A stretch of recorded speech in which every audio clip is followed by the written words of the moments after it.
Sa kuha ng dashcam na ito, makikita ang isang lalaking naglalakad sa kahabaan ng isang highway.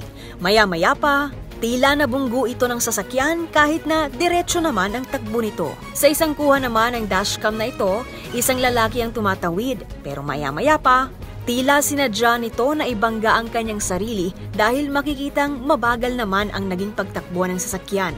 Ang mga ganitong pakulo, tinatawag na bangga modus. Kung ang ganitong modus ay nagdulot ng emotional distress sa biktima, maaaring magsampa ng reklamo sa ilalim ng Article 287 ng Revised Penal Code o Unjust Vexation. Maaaring makulong sa salarin ng 1 araw hanggang 30 araw. Ang multa naman para rito ay nakadepende sa magiging desisyon ng korte. Kung ikaw naman ay hiningan pa ng pera ng salarin, maaari mo itong sampahan ng reklamo sa ilalim ng Article 318 ng Revised Penal Code o Other Deceits. Maaaring patawan ng 1 buwan hanggang 6 na buwang pagkakakulong ang may sala. Kung mayroon pa kayong nakitang ipinagbabawal na akto o kaya naman ay mayroon kayong reklamo, itag nyo kami sa DZRH. Hoy! Bawal yan!